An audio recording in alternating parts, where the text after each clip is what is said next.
Hi hello ನಮಸ್ಕಾರ friends, ಎಲ್ಲರೂ ಹೇಗಿದ್ದೀರಾ? ಎಲ್ಲರೂ ಚೆನ್ನಾಗಿದ್ದೀರಾ ಅಂತ ಭಾವಿಸ್ತೀನಿ. ಫ್ರೆಂಡ್ಸ್, ನಾನು ಇವತ್ತಿನ ವಿಡಿಯೋದಲ್ಲಿ ದಕ್ಷಿಣ ಭಾರತದ ಅತ್ಯಂತ ಪವಿತ್ರ ಶಿವಕ್ಷೇತ್ರಗಳಲ್ಲಿ ಒಂದಾದ ತಿರುವಣ್ಣಾಮಲೆಯ ಅರುಣಾಚಲೇಶ್ವರ ದೇವಸ್ಥಾನ ಮತ್ತು ಗಿರಿ ಪ್ರದಕ್ಷಿಣೆ ಹಾಗೂ ಅಲ್ಲಿನ ಅಷ್ಟಲಿಂಗಗಳು ನೋಡುವಂಥ ಭಾಗ್ಯ ನನಗೂ ಇತ್ತೀಚೆಗೆ ಒಲಿದು ಬಂದಿತು.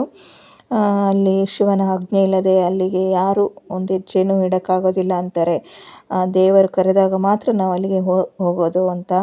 ಹಾಗೆ ನಾನು ಸ್ವಲ್ಪ ದಿನಗಳ ಹಿಂದೆ ನಾನು ಹೋಗಬೇಕು ಅಂತ ಅಂದ್ಕೊಂಡಿದ್ದು ಕೆಲವೇ ತಿಂಗಳಲ್ಲಿ ನನಗೂ ಅಲ್ಲಿ ಹೋಗುವ ಅದೃಷ್ಟ ಕೂಡಿ ಬಂದಿತು. ತಿರುವಣ್ಣಾಮಲೆ ತಮಿಳುನಾಡಿನ ತಿರುವಣ್ಣಾಮಲೆ ಜಿಲ್ಲೆಯಲ್ಲಿ ಪಂಚಭೂತ ಕ್ಷೇತ್ರಗಳಲ್ಲಿ ಇದು ಅಗ್ನಿ ತತ್ವವನ್ನು ಪ್ರತಿನಿಧಿಸುವ ಪವಿತ್ರ ಕ್ಷೇತ್ರವಾಗಿದೆ. ಇಲ್ಲಿ ಶಿವನು ಶ್ರೀ ಅರುಣಾಚಲೇಶ್ವರ ಮತ್ತು ತಾಯಿಯು ಉಣ್ಣಾಮಲೆ ಅಮ್ಮನ್ ಎಂಬ ಹೆಸರಿನಿಂದ ಭಕ್ತರಿಗೆ ಕೃಪೆ ತೋರುತ್ತಾರೆ. ಪುರಾಣದ ಪ್ರಕಾರ ಬ್ರಹ್ಮ ಮತ್ತು ವಿಷ್ಣುವಿನ ಅಹಂಕಾರವನ್ನು ನಿವಾರಿಸಲು ಶಿವನು ಅನಂತ ಜ್ಯೋತಿರ್ಲಿಂಗ ರೂಪದಲ್ಲಿ ಪ್ರತ್ಯಕ್ಷರಾದರು. ಆ ದಿವ್ಯ ಜ್ಯೋತಿಯೇ ನಂತರ ಅರುಣಾಚಲ ಬೆಟ್ಟವಾಗಿ ರೂಪುಗೊಂಡಿತು. ಆದ್ದರಿಂದ ಈ ಬೆಟ್ಟವನ್ನು ಶಿವನ ಸ್ವರೂಪವೆಂದು ಭಕ್ತರು ಭಾವಿಸುತ್ತಾರೆ. ಫ್ರೆಂಡ್ಸ್, ನಾವು ಬೆಂಗಳೂರಿನ ಸ್ಯಾಟಲೈಟ್ ಬಸ್ ಸ್ಟ್ಯಾಂಡಿಂದ ಸಾಯಂಕಾಲ 5:15 ಹೊರಟ್ವಿ. ಬಸ್ ಅಂತೂ ತಮಿಳುನಾಡಿನ ಬಸ್ಸುಗಳು ಅಲ್ಲಿ ಅರ್ಧ ಗಂಟೆಗೊಂದು ಇರುತ್ತೆ. ಬಸ್ ಖಾಲಿಯೇ ಇರುತ್ತೆ. ವೀಕೆಂಡಲ್ಲಂತೂ ಗೊತ್ತಿಲ್ಲ, ನಾವು ವೀಕ್ ಡೇಸಲ್ಲಿ ಹೋಗಿರೋದ್ರಿಂದ ನಮಗೆ ಖಾಲಿ ಇತ್ತು ಬಸ್ಸು. ಸುಮಾರು 5ರಿಂದ 5.5 ಅವರ್ ಜರ್ನಿ ಇರುತ್ತೆ. ನಾವು ಪೀಕ್ ಅವರಲ್ಲಿ ಹೊರಟಿರೋದ್ರಿಂದ ನಮ್ಗೆ ಸ್ವಲ್ಪ ಟ್ರಾಫಿಕ್ ಅಲ್ಲಲ್ಲಿ ಸಿಕ್ಕಿರೋದ್ರಿಂದ ಅಷ್ಟು ಲೇಟ್ ಆಯಿತು ಏನೋ ಗೊತ್ತಿಲ್ಲ.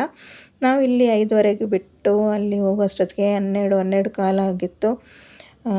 ಅಲ್ಲಿ ನಮ್ಮ ಅತ್ತೆಗೆ, ನನ್ನ ಚಿಕ್ಕ ಅತ್ತೆಗೆ, ನಮ್ಮ ಅಕ್ಕನ ಮಗ, ನಮ್ಮ ಅತ್ತೆ 4 ಜನ ನಾವು ಹೋಗಿದ್ದು. ಅತ್ತೆಗೆ ಗಿರಿವಲ ಅಥವಾ ಗಿರಿ ಪ್ರದಕ್ಷಿಣೆ ಮಾಡೋದಕ್ಕೆ ಕಷ್ಟ ಆಗುತ್ತೆ ಅಲ್ವಾ.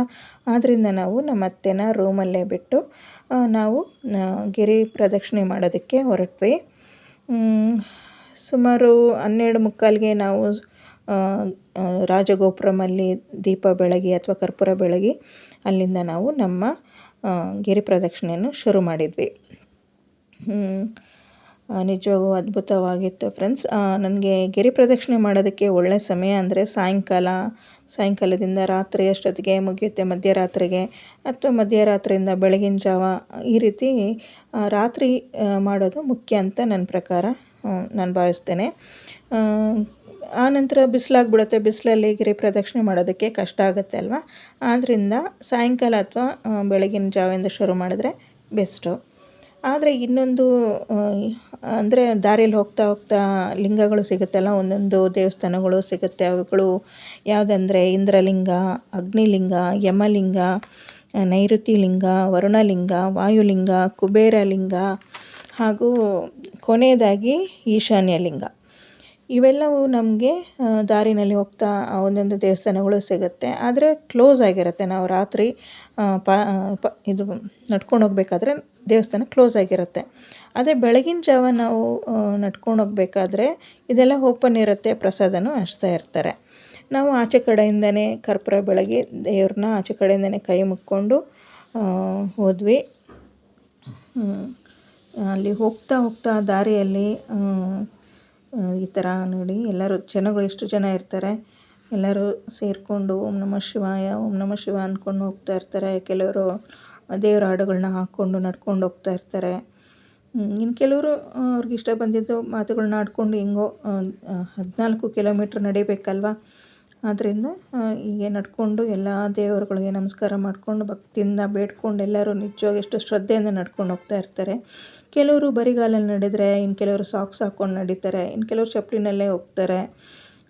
ಮತ್ತು ಇಲ್ಲಿ ಆಟೋಗಳು ಇರುತ್ತೆ. ನಡ್ಕೊಂಡು ಹೋಗೋಕ್ಕೆ ಸಾಧ್ಯ ಇಲ್ಲಾಂದರೆ ಆಟೋದವ್ರಿಗೂ ಕೆಲವರು ಒಬ್ಬೊಬ್ಬರು ಒಂದೊಂದು ಚಾರ್ಜ್ ಮಾಡ್ತಾರೆ. ಕೆಲವರು 500 ಅಂತಾರೆ, ಕೆಲವರು 600 ರೂಪಾಯಿ ಅಂತಾರೆ, ಕೆಲವರು 1000 ಅಂತಾರೆ. ಅಷ್ಟಲಿಂಗಗಳನ್ನ ದರ್ಶನ ಮಾಡಿಕೊಂಡು ದಾರಿನಲ್ಲಿ ಹೋಗ್ತಾ ಇರಬೇಕಾದ್ರೆ ಅಲ್ಲಲ್ಲಿ ಈ ಥರ ನಮಗೆ ಬೋರ್ಡ್ ಇರುತ್ತೆ, ನಾವೆಲ್ಲಿದ್ದೀವಿ ಅಂತ. ಅಲ್ಲಿ ಇನ್ನೂ ಎಷ್ಟು ಕಿಲೋಮೀಟ್ರ್ ಇದೆ, ನಾವೆಷ್ಟು ನಡ್ಕೊಂಬಂದಿದ್ದೀವಿ, ಎಲ್ಲ ಮಾಹಿತಿನೂ ಅಲ್ಲಲ್ಲಿ ಬೋರ್ಡ್ನ ಮುಖಾಂತರ ನಾವು ತಿಳ್ಕೊಳ್ತಾ ಹೋಗ್ಬೋದು. ನಡ್ಕೊಂಡು ಹೋಗ್ಬೇಕಾದ್ರೆ ಕೆಲವೊಂದು ಕಡೆ ರುದ್ರಾಕ್ಷಿಗಳು ಕೊಡ್ತಾ ಇರ್ತಾರೆ ಫ್ರೀಯಾಗಿ. ಆಮೇಲೆ ಅಲ್ಲಲ್ಲಿ ಕೆಲವೊಂದು ಸಾಧುಗಳು ಭಿಕ್ಷಾಟನೆ ಮಾಡ್ತಾ ಇರ್ತಾರೆ. ಕೈಲಾದಷ್ಟು ನಾವು ಅವ್ರಿಗೆ ಸಹಾಯ ಮಾಡ್ತೀವಿ. ಎಲ್ಲ ಸಾಧುಗಳಿಗೂ ಕೊಡೋದಕ್ಕಾಗಲ್ಲ, ಕೆಲವ್ರಿಗೆ ನಾವು ಕೊಡ್ತೇವೆ ಅಥವಾ ಕೊಡ್ಬೋದು.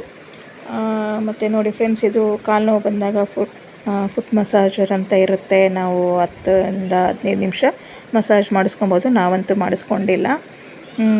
ಈ ರೀತಿ ಇರುತ್ತೆ ಅಲ್ಲಿ ಮಸಾಜ್ ಮಾಡ್ಕೊಳ್ಳೋದಾದರೆ. ಮಕ್ಕಳಿಗೆ ಈ ರೀತಿ ಟ್ರೋಲಿ ಇರುತ್ತೆ. ಚಿಕ್ಕ ಮಕ್ಕಳಿಗೆ ನಡೆಯೋದಕ್ಕಾಗೋದಿಲ್ಲ ಅಂದರೆ ಇದನ್ನು ರೆಂಟಿಗೆ ಅಲ್ಲಿ ಕೊಡ್ತಾರೆ. ಚಿಕ್ಕ ಮಕ್ಕಳಿಗೆ ಈ ಥರ ಬಳಸ್ಕೊಂಡು ದಾರಿಯುದ್ದಕ್ಕೂ ನಡೆಸ್ಕೊಂಡು ಕರ್ಕೊಂಡು ಹೋಗ್ಬೋದು. ಮತ್ತು ಇನ್ನೇನು ಹೇಳೋದು, ನಿಜವಾಗೂ ನಡ್ಕೊಂಡು ಹೋಗ್ಬೇಕಾದ್ರೆ ಅದ್ಭುತ ವಿಸ್ಮಯಗಳನ್ನೆಲ್ಲ ನಾವು ನೋಡ್ತಾ ಹೋಗ್ಬೋದು. ಒಂದೊಂದು ದೇವಸ್ಥಾನದ ಹತ್ರನೂ ನಿಲ್ಲಿಸ್ಕೊಂಡು ನೋಡಿಕೊಂಡು ದೇವ್ರ ಹತ್ರ ಮುಗ್ಕೊಂಡು ಹೋಗ್ತಿದ್ರೆ ನಾವೇ ಧನ್ಯ. ನೋಡಿ, ಇದು ಕಾಯಿನ್ ನಿಲ್ಲಿಸಿದ್ರೆ ಅವ್ರು ಅಂದ್ಕೊಂಡಿದ್ದು ನಡೆಯುತ್ತೆ ಅಂತೆ. ನಾನು ನಿಲ್ಲಿಸಿಲ್ಲ, ಫೋಟೋ ತಕ್ಕೊಂಡೆ ಅಷ್ಟೇ. ಮತ್ತು ಫ್ರೆಂಡ್ಸ್, ಆಲ್ಮೋಸ್ಟ್ ನಾವು ನಡ್ಕೊಂಡು ಇದೇ ರೀತಿ ದಾರಿಯುದ್ದಕ್ಕೂ ನಡ್ಕೊಂಡು ಹೋಗುವಾಗ ಒಂದು ದೇವಸ್ಥಾನದಲ್ಲಿ ಈ ರೀತಿ ಕಾಶಿ ವಿಶ್ವನಾಥ ದೇವಸ್ಥಾನದಿಂದ ಬಂದಿರೋ ರುದ್ರಾಕ್ಷಿ ಅಂತೆ. ಇದು ನಮಗೆ ಫ್ರೀಯಾಗಿ ಕೊಡ್ತಾರೆ. ಆದರೆ ದಾರ ಬೇಕಾದರೆ ಅದಕ್ಕೆ ನಾವು ದುಡ್ಡು ಕೊಡಬೇಕು. 10 ರೂಪಾಯಿ ಒಂದು ದಾರಕ್ಕೆ ಇರುತ್ತೆ, ಕಟ್ಟೋ ದಾರಕ್ಕೆ. ಅಲ್ಲಿ ನಾವು ಕೇಳಿದಷ್ಟು ಕೊಡ್ತಾರೆ. ನಮ್ಮ ಮನೇಲಿ ಅಷ್ಟು ಜನ ಇದ್ದಾರೆ, ನಮ್ಗೆ ಇಷ್ಟು ರುದ್ರಾಕ್ಷಿ ಬೇಕು ಅಂದರೆ ಸ್ವಾಮಿಗಳು ಕೊಡ್ತಾರೆ. ನಾನು ನಮ್ಮ ಯಜಮಾನ್ರಿಗೆ ಮತ್ತು ನನ್ನ ಮಕ್ಕಳಿಗೆ ಕೇಳಿ ತಗೊಂಡೆ. ಮತ್ತು ಅಲ್ಲಿಂದ ನಾವು ಡೈರೆಕ್ಟ್ ಬಂದಿದ್ದು ಮೋಕ್ಷ ಮಾರ್ಗಂ ಅನ್ನೋ ಜಾಗಕ್ಕೆ. ನಡ್ಕೊಂಡು ಹೋಗ್ತಾ ದಾರಿನಲ್ಲೇ ಸಿಗುತ್ತೆ. ಸಾಕ್ಸ್ ಎಲ್ಲ ಬಿಚ್ಚಿಬಿಟ್ಟು ಇಲ್ಲಿ ಬಿಸಾಕಿರ್ತಾರೆ. ನಾನು ನೆಗೆಟಿವ್ ಮಾತಾಡೋದು ಬೇಡ, ಅದ್ರ ಬಗ್ಗೆ ನೆಕ್ಸ್ಟ್ ಟೈಮ್ ವಿಡಿಯೋ ಮಾಡೋಣ. ನೋಡಿ, ಇವನು ನಮ್ಮ ಅಕ್ಕನ ಮಗ. ಇದು 4ನೇ ಸತಿ ಅವನು ದೇವಸ್ಥಾನಕ್ಕೆ ಬರ್ತಾ ಇರೋದು. ನಿಜವಾಗ ಅದೃಷ್ಟ ಅಂತಲ್ವಾ. ದೇವರು ಅವ್ನಿಗೆ ಒಳ್ಳೇದು ಮಾಡಲಿ, ಅವನ ಆಸೆಗಳೆಲ್ಲ ನೆರವೇರಿಸಲಿ. ನಮ್ಮ ಅತ್ತಿಗೆ ಏನು ಹೇಳ್ತಾರೆ ನೋಡೋಣ ಬನ್ನಿ. ಯಾವಾಗಲೂ ಬರ್ತಾಯಿದ್ರು. ಸೊ ಏನಂದರೆ ಪೌರ್ಣಮಿಗೆ ಟೈಮಲ್ಲಿ ಬರ್ತಾಯಿದ್ದಿದ್ದು ನಮ್ಮ ಮೈದ. ನಾವು ಬರಬೇಕು ಅಂದ್ಕೊಳ್ತಾ ಇದ್ದೀವಿ. ಹೀಗೆ ನಮ್ಮಮ್ಮ ಇವಾಗ ಪ್ಲ್ಯಾನ್ ಮಾಡಿ ನಮ್ಮಮ್ಮ, ನಮ್ಮ ತಮ್ಮನ ಹೆಂಡತಿ, ನನ್ನ ತಮ್ಮನ ಮಗ, ನಾನು 4 ಜನ ಸಡನ್ ಪ್ಲ್ಯಾನ್ ಹಾಕೊಂಡು ಬಂದೀವಿ. ಆ ದೇವರ ಆಶೀರ್ವಾದದಿಂದ ನಾವೆಲ್ಲರೂ 3 ಜನನು ಪಾದಯಾತ್ರೆ ಮಾಡಿಕೊಂಡು ಅಂದರೆ ಸಕ್ಸಸ್ಫುಲ್ಲಾಗಿ ಕಂಪ್ಲೀಟ್ ಮಾಡ್ತಾ ಇದ್ದೀವಿ. ದೇವ್ರು ನಿಜವಾಗ್ಲೂ ಇದ್ದಾರೆ. ದೇವ್ರು ನಮ್ಮನ್ನು ಕೈ ಹಿಡಿದು ನಡೆಸ್ತಾ ಇದ್ದಾರೆ. ಯಾಕಂದರೆ ನನ್ನನ್ನು ನಡಿತೀನ ಇಲ್ವಾ ಅಂತ ಕೆಲವ್ರು ಅಂದ್ಕೊಂಡಿದ್ರು. ಬಟ್ ನಾನು ಅಂದ್ಕೊಂಡಿದ್ದೆ ನಡೆಯೋಕ್ಕಾಗ. ಎಲ್ಲರಿಗಿಂತ ಫಾಸ್ಟಾಗಿ ನೀವೇ ನಡೆದ್ರಿ. So Om Namah Shivaya. Thank you. ನೀವೇನಾದರೂ ಹೇಳ್ತೀರಾ ಸರ್? ಇವ್ರನ್ನ ಲೈನಲ್ಲಿ ನಿಂತ್ಕೊಂಡಿರೋರ್ನು ಮಾತಾಡಿಸೋದಕ್ಕೆ ಪ್ರಯತ್ನ ಪಟ್ಟೆ. ಅವರು ತೆಲುಗು ಮಾತ್ರ ಬರೋದು ಮಾತಾಡೋದಕ್ಕೆ ಅಂದರು. ಪರವಾಗಿಲ್ಲ, ತೆಲುಗಲ್ಲೇ ಮಾತಾಡಿ ಅಂದ್ವಿ. ಆದರೆ ಅವ್ರಿಗೆ ಮುಜುಗರ ಆಗ್ತಾಯಿತ್ತು. ನಾನು ಜಾಸ್ತಿ ಫೋರ್ಸ್ ಮಾಡೋಕ್ಕೆ ಹೋಗಿಲ್ಲ. ನಾವು ಅವ್ರಿಗೆ ತೊಂದರೆ ಕೊಡಬಾರ್ದಲ್ವ, ಜಾಸ್ತಿ ಅವ್ರ ಹತ್ರ ಪ್ರಶ್ನೆ ಮಾಡೋದಕ್ಕೆ ಹೋಗಿಲ್ಲ. ಸುಮ್ಮನೆ ಆಗಿಬಿಟ್ವಿ. ದೇವ್ರ ದರ್ಶನಕ್ಕಂತ ಬಂದವ್ರನ್ನ ನಾವು ಡಿಸ್ಟರ್ಬ್ ಮಾಡಬಾರ್ದಲ್ವ.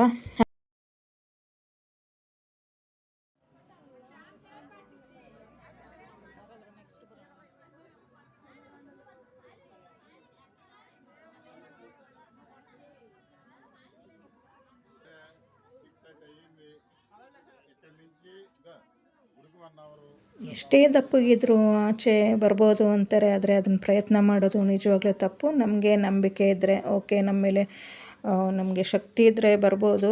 ಇತ್ತೀಚೆಗೆ ನಾನು ಕೆಲವೊಂದು ನ್ಯೂಸೆಲ್ಲ ನೋಡಿದೆ, ಕೆಲವರಿಗೆ ಉಸಿರಾಡಲು ತೊಂದರೆ ಆಗುತ್ತೆ ಅಂತ. ಆ ಥರದವ್ರು ಪ್ರಯತ್ನ ಪಡಬಾರ್ದು. ನೋಡಿ, ಇದು ಒಳಗಡೆ ಹೋಗುವಂಥ ದಾರಿ. ಅಲ್ಲಿಂದ ಆಚೆ ಬರುವಂಥದ್ದು ಇದಕ್ಕಿಂತ ಕಿರಿದಾಗಿರುತ್ತೆ. ಇವಾಗ ನಮ್ಮ ಲೈನಲ್ಲಿ ಮುಂದೆ ನಿಂತಿದ್ರಲ್ಲ ಅವರು ಇದನ್ನು ದಾಟ್ಕೊಂಡು ಒಳಗೆ ಹೋಗ್ತಿದ್ದಾರೆ. ಇವರಾದಮೇಲೆ ನಮ್ಮ ಅಕ್ಕನ ಮಗ ಹೋಗ್ತಾನೆ. ಸಣ್ಣಗಿರೋರೇನೋ ಆರಾಮಾಗಿ ಹೋಗ್ಬೋದು. ದಪ್ಪಗಿರೋರ್ದು ನಾನು ಸ್ವಲ್ಪ ದಪ್ಪನೇ ಇದ್ದೀನಿ. ನನಗೂ ಸ್ವಲ್ಪ ಭಯ ಆಗ್ತಾಯಿತ್ತು. ಅಂದರೆ ಭಯ ಏನೂ ಇರಲಿಲ್ಲ, ನನ್ನ ನಂಬಿಕೆ ಇತ್ತು. ನಾನು ಆರಾಮಾಗೇ ಹೋದೆ. ನಾನು ಆಚೆ ಬರೋ ವಿಡಿಯೋನ ನೀವು ಇವಾಗ ನೋಡ್ಬೋದು. ಇಲ್ಲಿಂದ ಆಚೆ ಬಂದರೆ ಏನೋ ಮೋಕ್ಷ ದೊರಕುತ್ತೆ ಅಂತಾರೆ. ಎಲ್ಲ ಶಿವನಿಚ್ಛೆ. ನೋಡಿ, ಇದು ನಾನು ಆಚೆ ಬರ್ತಾಯಿದ್ದೀನಿ. ಆಮೇಲೆ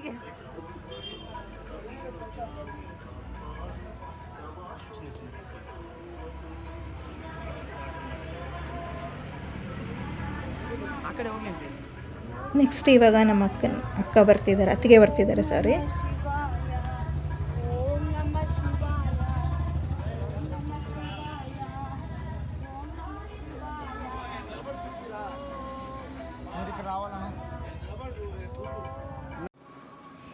ತುಂಬಾ ಖುಷಿ ಆಯಿತು ಫ್ರೆಂಡ್ಸ್. ನಾನು ಮೋಕ್ಷ ಮಾರ್ಗದಿಂದ ಆಚೆ ಬಂದಿದ್ದ ನಂತರ ಮತ್ತೆ ನಾವು ನಡೆಯೋದಕ್ಕೆ ಮುಂದುವರೆದ್ವಿ.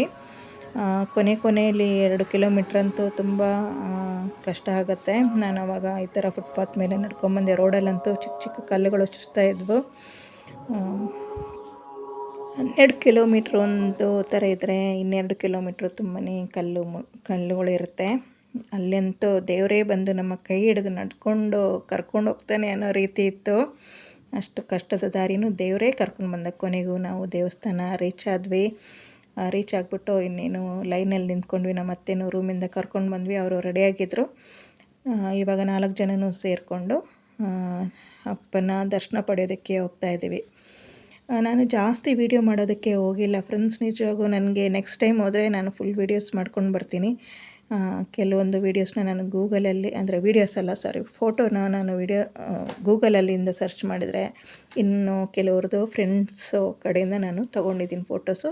ಇನ್ನೆಲ್ಲ ಆಲ್ಮೋಸ್ಟ್ ನಂದೇ ನೋಡಿದೆ, ಎಲ್ಲ ನನ್ನ ಮೊಬೈಲಲ್ಲೇ ಹಿಡ್ದಿರೋದು. ಆಲ್ಮೋಸ್ಟ್ ನಂದೇ, ಕೆಲವೊಂದು ಮಾತ್ರ ಗೂಗಲ್ ಅಥವಾ ಫ್ರೆಂಡ್ಸ್ ಹತ್ರ ತೊಗೊಂಡಿರೋದು. ಇದು ದೇವಸ್ಥಾನದ ಒಳಗೆ ಆ್ಯಕ್ಚುಲಿ ವೀಡಿಯೋ ಮಾಡೋಗಿಲ್ಲ. ನಮ್ಮ ಅಕ್ಕನ ಮಗ ಧೈರ್ಯವಾಗಿ ಸ್ವಲ್ಪ ವೀಡಿಯೋ ಮಾಡಿದ್ದಾರೆ. ನೋಡಿ, ಈ ರೀತಿ ಲೈನ್ಸ್ ಆಗ್ತಾ ಇರುತ್ತೆ. ದೇವ್ರ ಹತ್ರ ಬರ್ತಾರೆ. ನಿಜವಾಗೂ ಕಾಲು ನೋವೇ ಗೊತ್ತಾಗೋದಿಲ್ಲ. ಅವಾಗ ನಾವು ನಡ್ಕೊಂಬಂದಿದ್ದು ಕಾಲು ನೋವೆಲ್ಲ ದೂರ ಆಗಿರುತ್ತೆ. ಇದು ಆಚೆ ಬಂದಮೇಲೆ 1 ನಿಮಿಷ ನಾನು ವೀಡಿಯೋ ಮಾಡಿಕೊಂಡೆ. ನಾನು ನಮ್ಮ ಅತ್ತಿಗೆ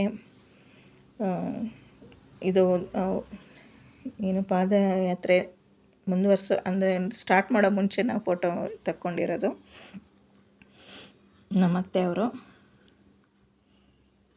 ಎಲ್ಲ ದರ್ಶನ ಮುಗಿಸ್ಕೊಂಡು ರೂಮಲ್ಲಿ ಒಂದು 5ರಿಂದ 10 ನಿಮಿಷ ರೆಸ್ಟ್ ಮಾಡಿ ನಾವು ಬೆಂಗಳೂರಿಗೆ ಹೊರಟು ಬಂದ್ವಿ. ನೋಡಿ, ಇಷ್ಟು ಬಿಸಿಲಿರುತ್ತೆ. ನಿಜವಾಗೂ ದೇವಸ್ಥಾನದ ಆಚೆ ಬಂದಮೇಲೆ ನನಗೆ ಚಪ್ಪಲಿ ಬೇರೆ ನಾವು ರೂಮಲ್ಲಿ ಬಿಟ್ಟಿದ್ವಿ. ಆಚೆ ಬಿಸಿಲಲ್ಲಿ ನಾನು ಕಾಲಿಟ್ಬಿಟ್ಟು ಕಾಲು ಸುಟ್ಟು ಹೋಗಿತ್ತು. ನನಗೆ ಅಷ್ಟು ಬರ್ನ್ ಆಗಿತ್ತು.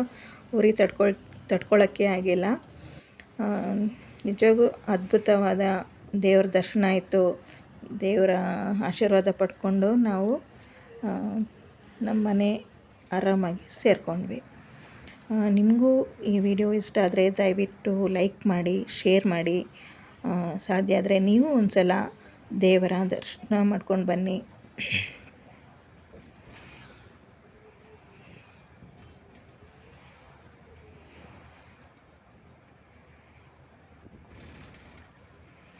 ತಿರುವಣ್ಣಾಮಲೆಗೆ ಹೋಗುವ ಮುನ್ನ ಒಂದು ಜೀವನ, ಅಲ್ಲಿಗೆ ಹೋಗಿ ಬಂದ ನಂತರದ ಜೀವನವೇ ಇನ್ನೊಂದು ರೀತಿ ಅಂತಾರೆ. ನೋಡಬೇಕು. ಮೊದಲ ಸಲ ನಾನು ಹೋಗ್ಬಿಟ್ಟು ಬಂದೆ. ದೇವ್ರ ದಯೆ ಇದ್ದರೆ ನಾನು ಮತ್ತೆ ಹೋಗೋದಕ್ಕೆ ಇಷ್ಟಪಡ್ತೀನಿ. ಈ ವಿಡಿಯೋ ಇಷ್ಟ ಆದರೆ ಲೈಕ್ ಮಾಡಿ, ಶೇರ್ ಮಾಡಿ. Thank you for watching my video friends.